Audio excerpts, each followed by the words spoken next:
Thank you very much, and welcome to everybody who's on the call. This is an exciting day for both ASM and Energy Fuels, and we are very happy to be presenting to you today together on the announcement that we've had this morning of Energy Fuels' offer to acquire Australian Strategic Materials.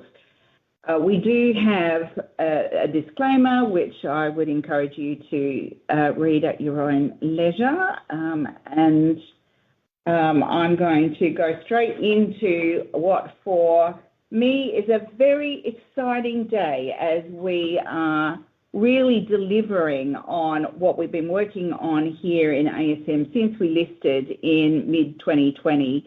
To deliver on our mine to metal strategy. What we've got here with this transaction, we believe, is an opportunity in combination with Energy Fuels to deliver a near-term Western mine to metal and alloy rare earth champion. And again, we are very excited about it.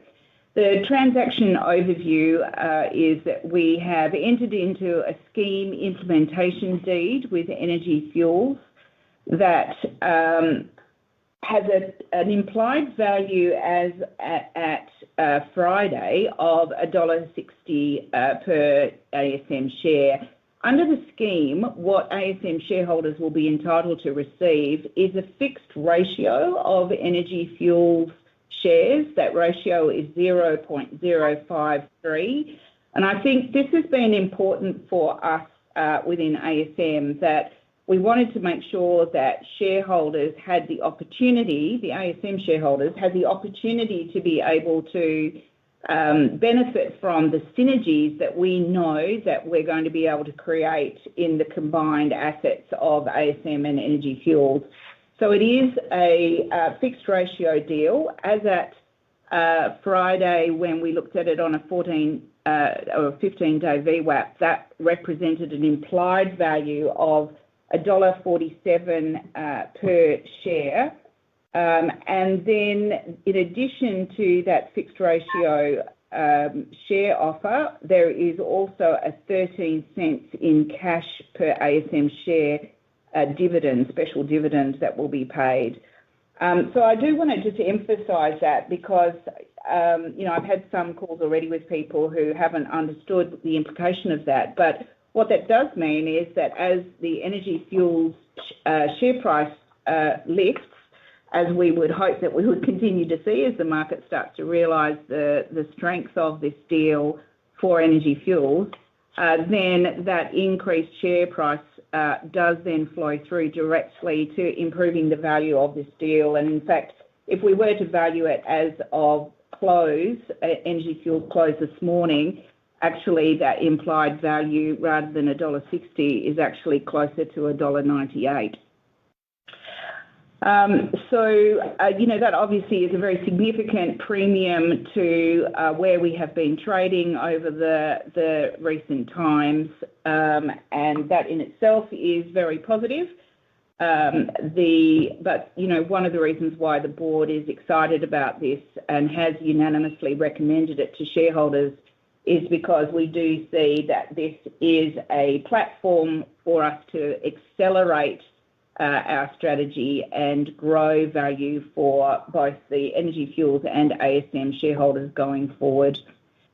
So in absence of a superior proposal coming forward and subject to the independent experts, we are recommending that we go forward with this. All of the ASM directors intend to vote in support of this, subject to those other events. And importantly, Ian Gandel, our chairman, is also our major shareholder. He owns approximately 13.6% of ASM's issued shares, and he also is intending to vote for it and is fully supportive of this proposed acquisition. The transaction highlights that I really just want to emphasise. I think the combination of our assets with ASM and Energy Fuels does create a near-term Western mine all the way through to metal and alloy supply chain, and importantly delivers both heavy and light rare earths all the way through that chain into the magnet producers that are producing these high-performance magnets that are so critical for our clean energy and defence and advanced technologies for the world.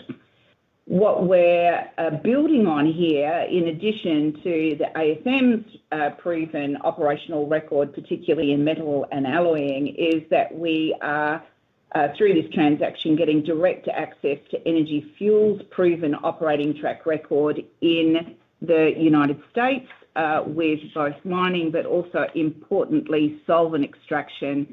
And we have a number of projects across other jurisdictions in Australia and in Africa and in South America that we will get access to as well through this transaction to feed those metals plants.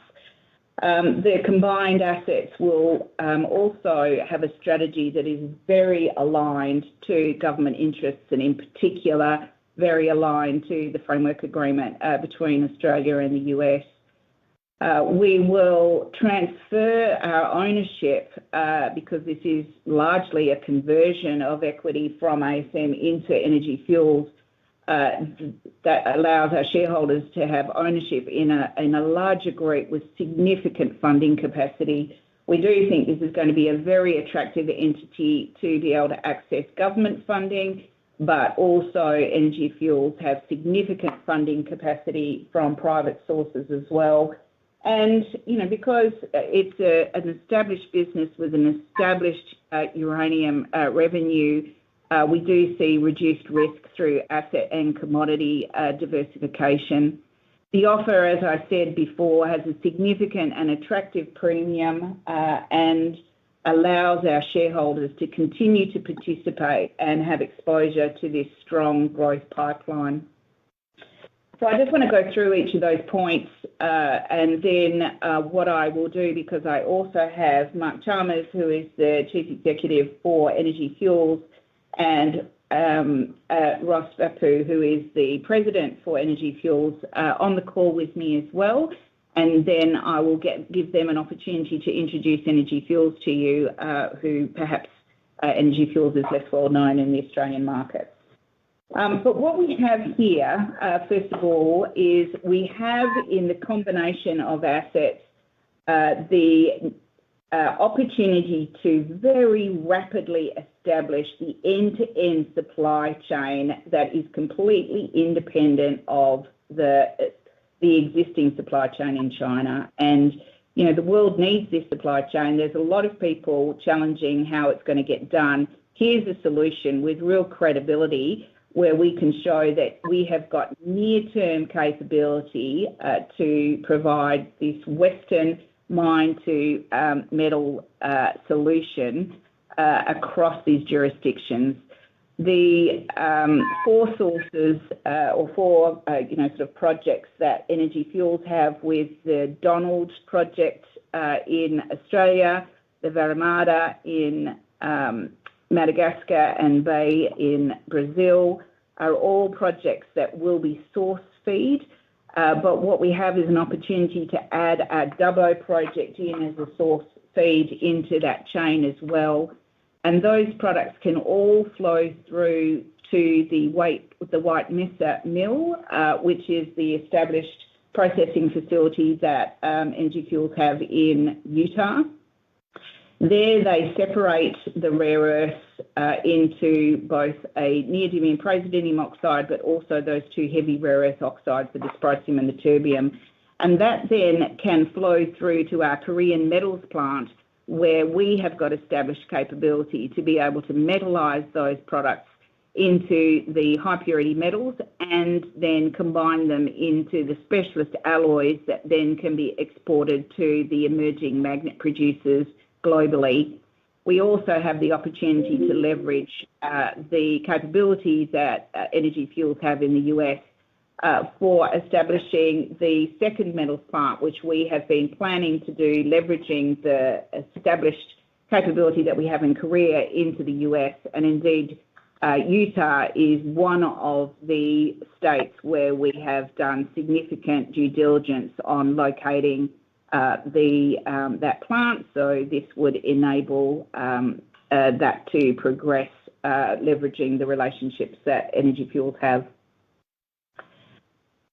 The second sort of key area that we spoke about is that we would have access to the proven operating track record of Energy Fuels, and that we would be aligned to our government interests. And I think, again, we'll hear more from Mark and Ross shortly about what they do have there, but I had the opportunity to visit those facilities in recent weeks and was deeply impressed. The White Mesa Mill has got, this is not a project that's just talking about doing the separation of rare earths.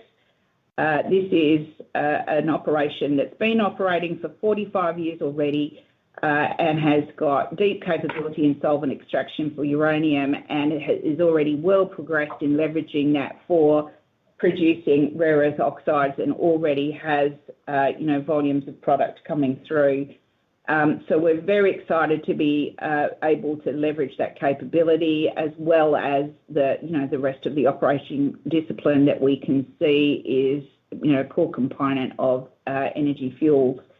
But we're also very conscious of the fact that there's a very strong alignment between the US and Australian governments with the US-Australian Critical Minerals Framework, and that what we're building here is a business that is going to be right in the sweet spot of what that policy is hoping to enable.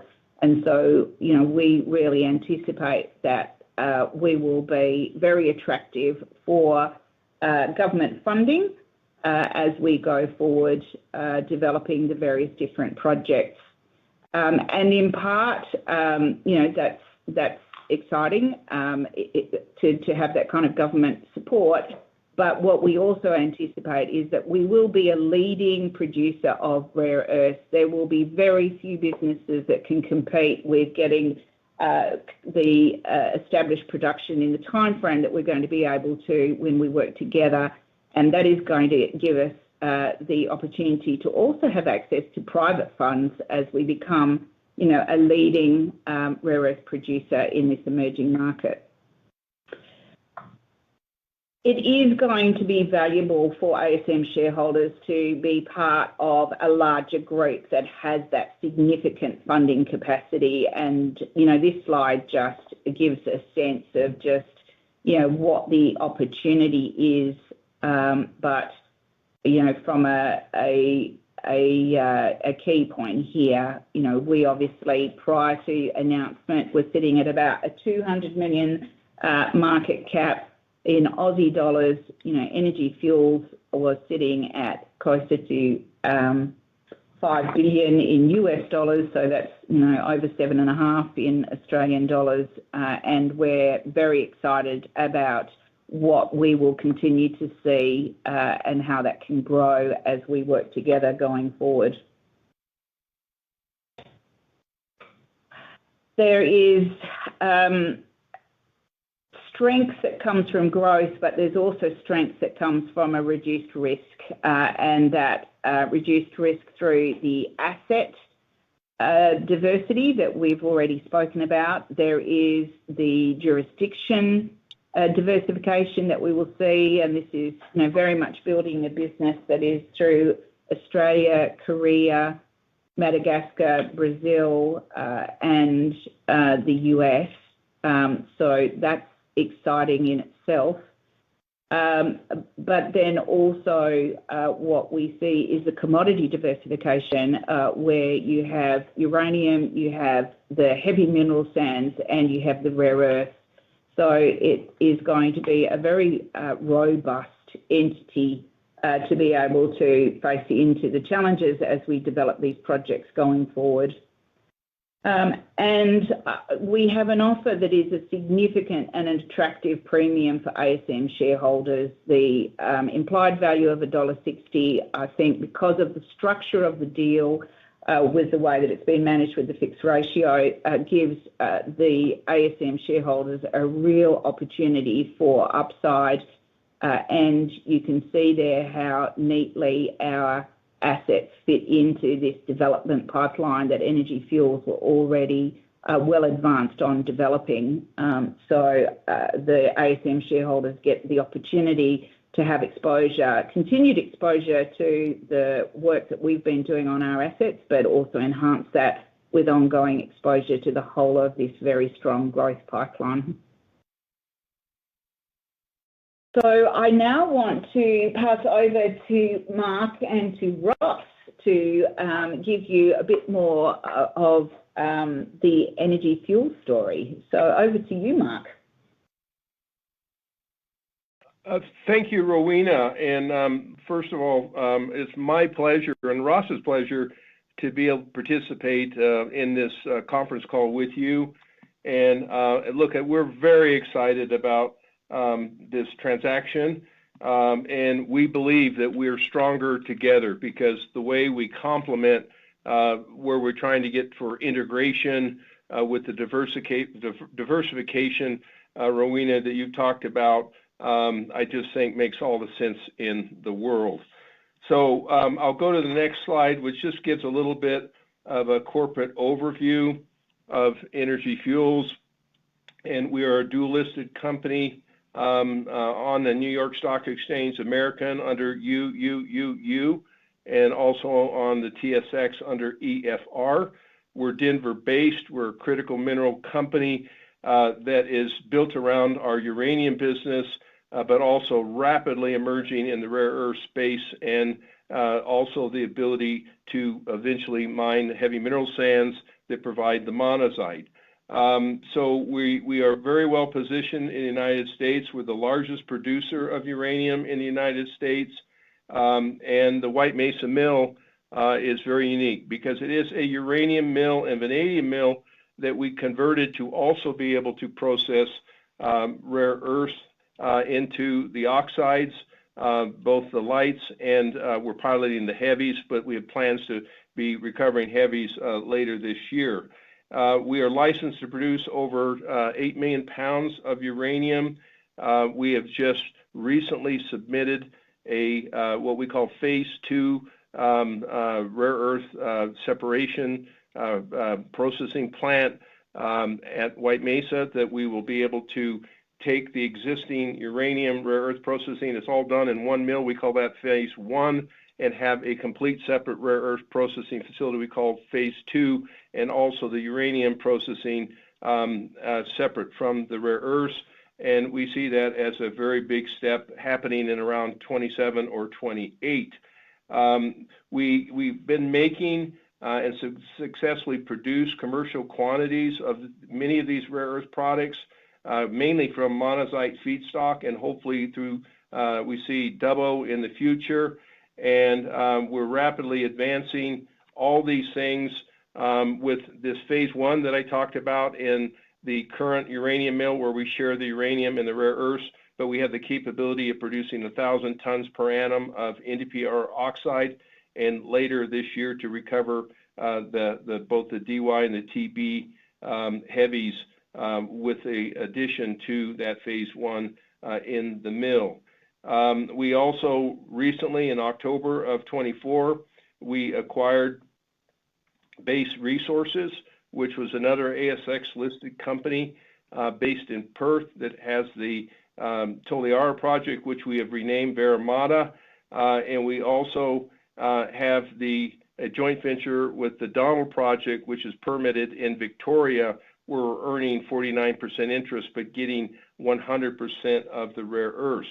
We have a very, very experienced leadership team with myself, who I've spent half my life in Australia, worked for Paladin Energy and ran Heathgate Resources. So I've spent a lot of time in Australia, still have a home in Australia, an Australian citizen. Ross will join in a minute as president, worked for Resource Capital Funds, and also has had a lot of exposure to Australia. Dave Friedland, our Executive Vice President, Chief Legal Officer, Curtis Moore, Senior VP of Marketing, Nathan Longnecker, Senior VP, and Nate Bennett. Rowena touched on the company itself. We're very, very strong. We have the share performance has been outstanding. And Rowena, you mentioned you got a nice kick today with the uptick of our shares. We're up almost 7% today alone. We have a very, very strong balance sheet where we have about $300 million of working capital, but we also, and I'm talking US dollars here, we just had a convert issued with Goldman Sachs for $700 million at a coupon rate of 0.75%, which we're very proud of because that is very cheap money that we have. We're trading very strong like a gorilla on the New York Stock Exchange. We trade about 400 million US per day, so a very liquid stock. And we've been on a very significant uptrend, particularly over the last year. And actually, we were the best performing. If you compared us just to a uranium peer, we're the best performing uranium stock I know of in the world globally. So what I'm going to do now is this next slide on the portfolio summary. I'm going to hand it over to Ross, our president. And Ross, go ahead and take it away for the next couple slides. Thank you, Mark, and thank you, Rowena. I'm thrilled with this announcement today and the partnership with ASM. I think it's an incredible match.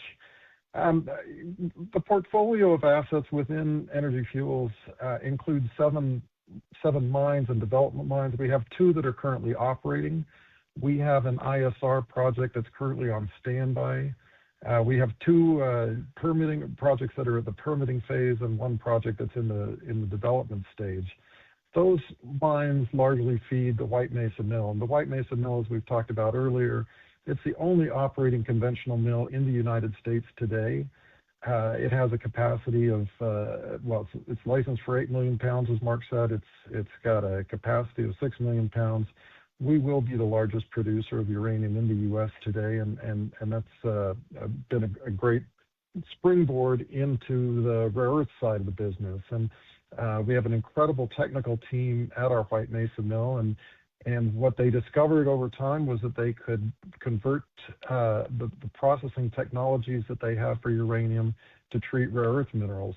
And we discovered in particular that it's ideally suited to monazite. And the beauty of monazite is heavy in both the heavy minerals and the light minerals. So it's a very nice match when you're producing neodymium iron boron magnets.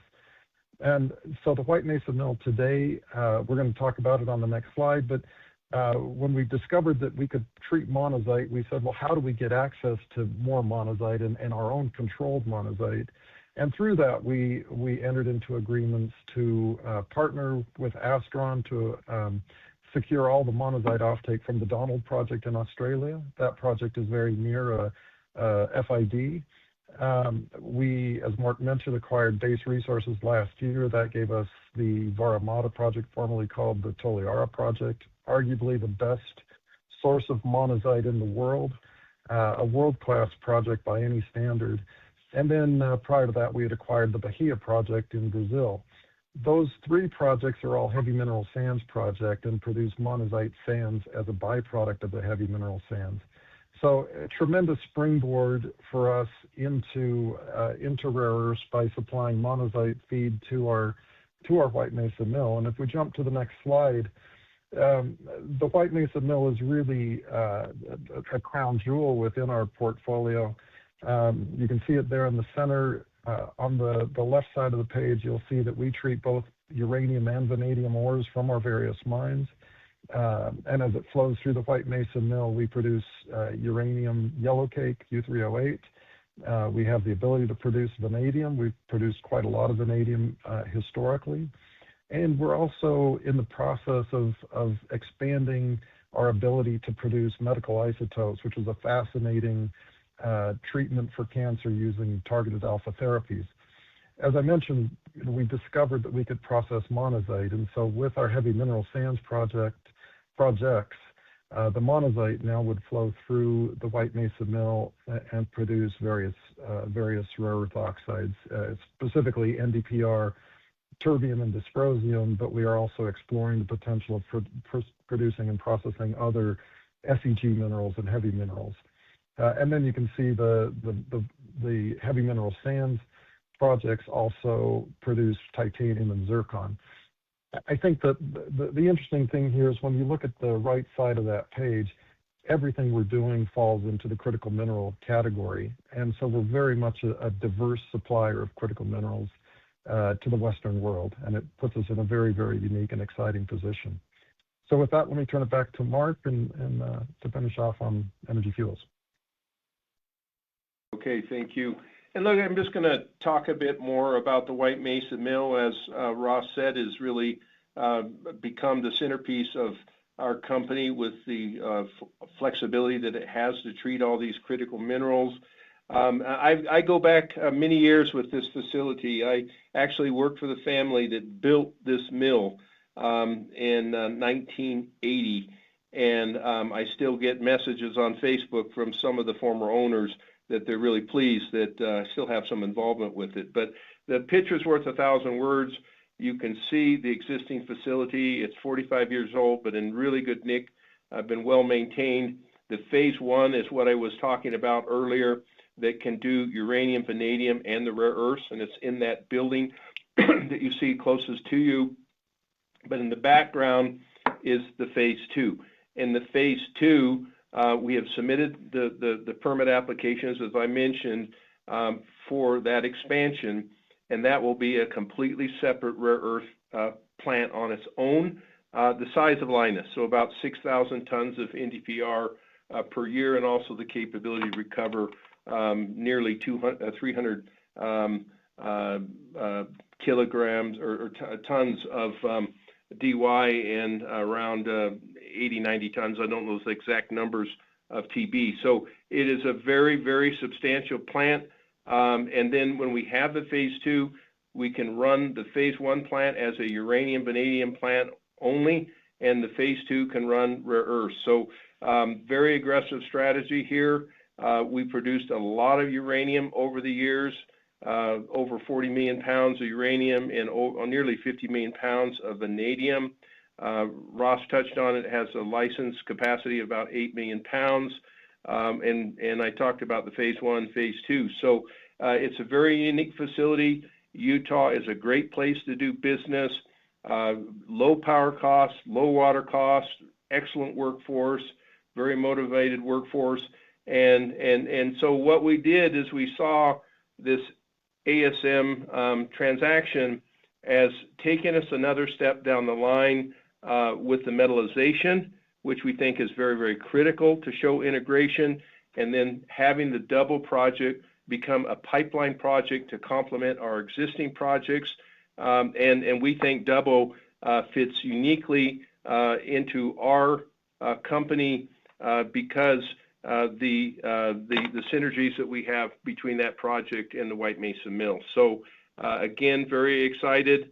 Rowena, I'll turn it back to you.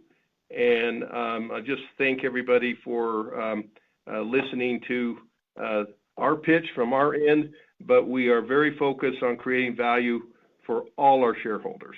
So again, thank you.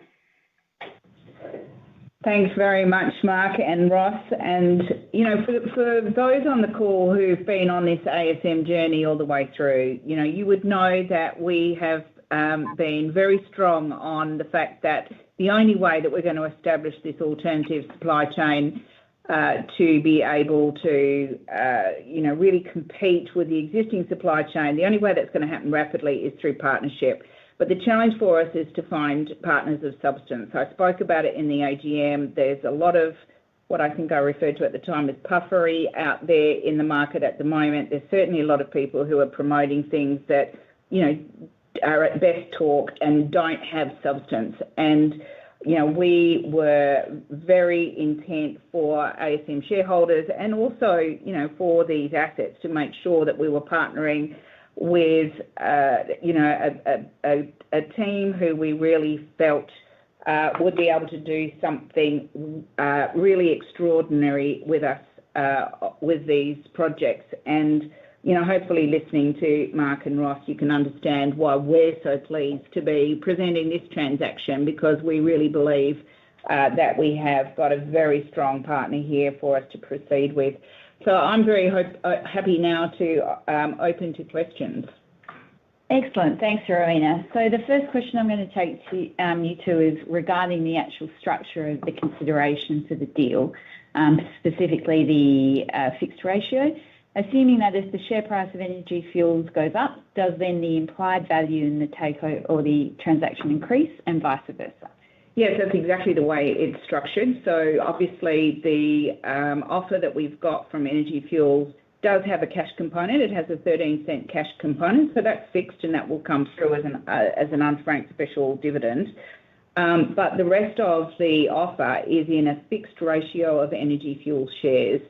So, when we provided the materials, when we signed off on them, we included an implied total value of $1.60 per share, which was based on the 15-day VWAP of Energy Fuels value as of Friday. But if we were to do that implied value for, based on close as of this morning, then that implied value would actually be $1.98. And the premium that would be being offered to ASM shareholders on our close for our share price yesterday would be 173%. So, as we see the Energy Fuels share price get stronger, we will see the implied value of this offer increase, and the reverse, if it comes down, then it will reduce it. Excellent, thank you. And the next, we've received a few questions regarding the implications of this transaction on the Dubbo project, and where do you see this going in the future? We've been working hard on de-risking the Dubbo project. Again, those that have been on this journey with us have heard me talk about this a number of times. Recently, we looked at how we could reduce the capital hurdle to bring Dubbo online more rapidly, and we issued the heap leach study that showed that we've got a really credible pathway forward based on very strong recovery results that would enable us to reduce the capital by over half. So that brought it down to $740 million, and we're continuing to do that study work at the moment. But the assumption has always been at Dubbo that we would take the product all the way through to separated oxides. One of the opportunities that this provides for us, if we proceed with this transaction, is that we could, instead of taking it to oxide in Dubbo, we could take it all the way through to an intermediate product instead, which would reduce the capital requirement for Dubbo further, something in the order of $200 million. And that intermediate product could then go directly into the White Mesa plant for processing. So there are synergies there. And one of the other lovely synergies of that is that intermediate product would also contain low levels of uranium, which obviously Energy Fuels have a special expertise in. Not only are they able to take it, but they're able to create value from it. So, this could be, in addition to having a supply chain for the Dubbo project to come into, it's actually also potentially going to enhance the economics of Dubbo, because we've got a lower capital option with additional revenue options. And it's also, just a much easier process to be doing this off a much stronger funding platform. And, there's no doubt that the combined entity will attract both government and private funding in a way that, ASM has not got the same access to. Excellent. And this is probably a good segue. We've had a few questions about the AMP project. So can you please provide firstly a brief overview of where we're at and what the implications are of this transaction on that, so the integration benefits and also the potential benefits of this would be to any DOW investment? Yes. So, I think that the immediate focus at the moment for us is on the expansion of the Korean facility, and that we are progressing well. We got additional funding late last year, and we are well progressed on acquiring or, in final negotiations on securing the additional equipment to expand that facility from 1,300 tonne to 3,600 tonne per annum rates. And that is where we would anticipate initially the product from the energy fuel supply chain will be coming through and supporting that expansion. But, yeah, we're very excited about what this transaction can do for the American Metals plant. We've been very positive about leveraging the established capability that we have in Korea into the States. We've been exploring 6 different states. But again, I've said repeatedly that we would choose the final state based on what's going to work best with whomever we choose to partner with. And so, that obviously will be a conversation that we will continue to have as this transaction progresses. But Utah has always been one of the states that we have looked at. We met with the governor of Utah late last year as part of our due diligence. There's a lot about doing this in Utah that was attractive before we were having these conversations with Energy Fuels, and obviously this enhances that. So, there are other states that will still compete, and it is a very competitive process. But, yeah, this obviously leveraging the relationships that Energy Fuels have is going to be great. And then, you asked about the Department of War. There's no doubt that the discussions with any government department are going to be stronger when we have such local representation and when we have, a much stronger integrated solution to provide and where we have a much stronger balance sheet. So, I definitely think it's going to enhance the discussions that we already have underway with the DOW. Excellent. And then what is the impact of this transaction on the company's current discussions with the export credit agencies and specifically US EXIM and Export Development Canada?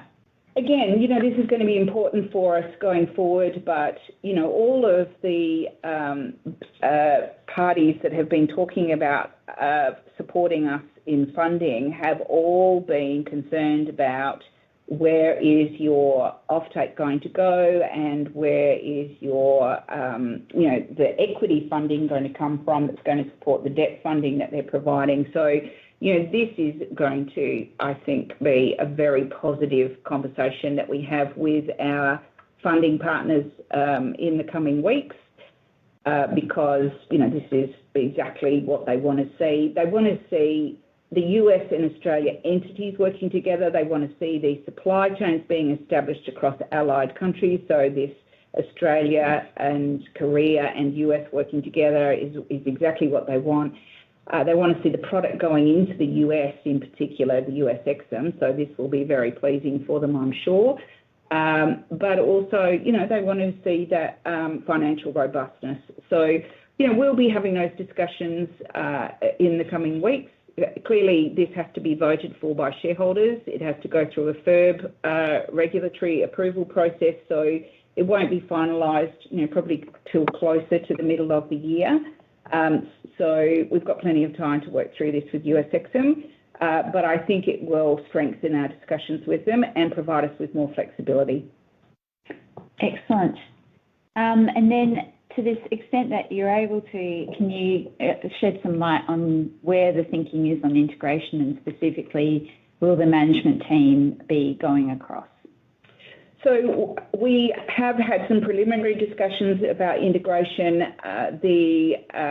Obviously Energy Fuels don't have a footprint in the Korea region, so the first pass would be that's just a fairly clean pick up and drop. So I wouldn't anticipate any significant changes there. What we will see is similarly what we're doing in Dubbo is all fairly standalone. I think the real opportunity in integration is what we're doing here in Perth, because Base Resources also had a Perth office, and so Energy Fuels actually have their Australian head office just around the corner from us here in West Perth, which, is great. We'll keep working and talking over the next couple of months on what that integration plan looks like and how it's going to best work. I think that's not certain yet, but one thing that is clear is that this management team is very committed to a successful transition of these assets into an integrated business, and that there's a lot of experience in this management team that I know Energy Fuels value, and so we will certainly be staying with it as long as it is required in order to make sure that this is a very successful transition. Excellent. Now I have just a few questions for the Energy Fuels team. So you spoke a bit about your rare earths experience, but it would be great if you could expand on that and then specifically comment on the current intentions or thoughts regarding the NdPr, dysprosium and terbium products coming out of the White Mesa mill and how they'll integrate with ASM's existing metallization facilities. Yeah, look. I think that these ASM facilities, as Rowena talks about, they really bolt on perfectly to our strategy of integration because if you're in China, you basically get your raw materials and you go through to electric car, and by going from the mine to an alloy, that takes us a lot of those steps right on down this supply chain here. So we see very keen interest with OEMs and tier ones to basically interested in non-China product, and we see that the fact that we have these multiple projects that are diversified in different countries, so you have different country risks, and the ability to process this in the United States. And also now, if assuming this transaction closes, having the ability to go through the metals and alloys as being very, very compelling and powerful for our future customers, whether it be private or even potentially a U.S. government or other government agencies, or even into Europe. So again, we're stronger together. We have this momentum, we have this capacity, but we really had this gap on the back end, which was the metals and alloys, which this transaction completes that with expansion potential and the ability. The AMP in the United States, we think, is very, very exciting, as is the KMP as well too. So I don't know if I fully answered your question, but again, we're stronger together. Excellent. Thank you, Mark. And another one for the Energy Fuels team. The Energy Fuels share price has seen quite a sharp increase in recent months. Are you able to comment on that, and specifically, what are the sort of key developments that have happened or that you see happening that could, and what that means for the future trading price? Yeah, look, I think our share price has increased markedly because really, if you go back a year or two, we were not being valued as a rare earth producer at all. We were being valued as a uranium producer, but we were actually being hobbled a bit because people thought, why would we go down this path of becoming a rare earth producer when we should stick to our knitting as a uranium producer? Well, I think investors have finally woken up and seen why we did this, because diversification is really strong, and particularly assets that we picked up.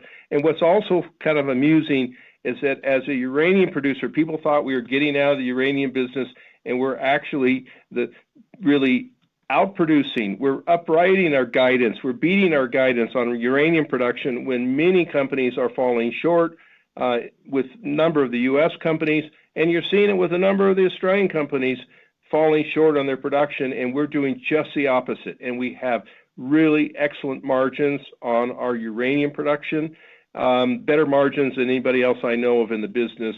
I'm not including like Kazatomprom or Cameco, But I think that's why we've had this strong share appreciation over the last year or two, is a realization that this is a diversified, strong strategy with multiple assets and the ability to deliver both on the uranium front and the rare earth front.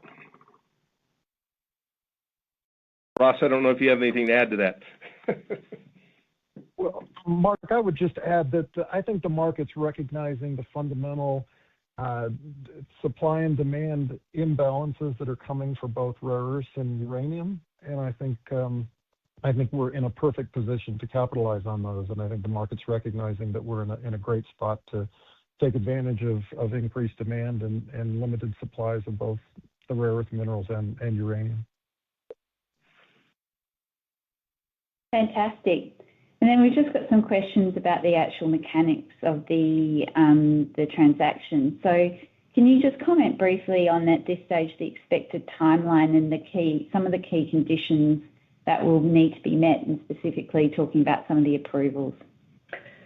So we obviously are making this announcement today. We are immediately starting, in the coming days, the process of seeking the government approvals. The key government approval is the FIRB approval. So that's one that is difficult for us to predict exactly how long that's going to take, but we're anticipating that will be, somewhere around about 4 weeks.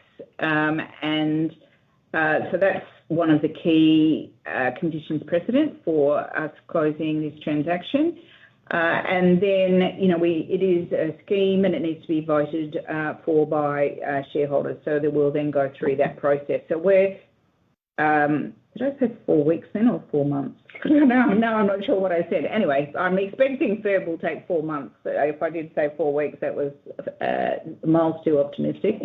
So 4 months and then a bit to go through that process. So we're anticipating at the moment that we will close this deal somewhere around about June of this year. And then, I think, again, what shareholders will be voting on is whether or not we proceed with the offer under the terms of the scheme, and we will be preparing in the coming weeks a scheme booklet that will have a substantial amount of detail for shareholders to be able to consider. So, I'm not anticipating that people are making a decision today based on what we've released today. We will be spending the coming weeks preparing those materials, which will come out in due course for shareholders to consider. Excellent. That is all the questions we have received to date. I think one thing that I did say is that, the scheme consideration is a combination of a special dividend and a fixed ratio of Energy Fuels shares. I should just say, because I have had some queries coming to me, is it just shares? And no, it's not. It's a special dividend, which will be cash, and then the fixed ratio of Energy Fuels can be in shares, or you can also, shareholders can elect to do a CHESS depository interest or a CDI for that. Again, the specific details of the mechanism will be in that scheme booklet, so there'll be plenty of opportunity to see that. But we have given consideration for the fact that our register is predominantly Australian investors.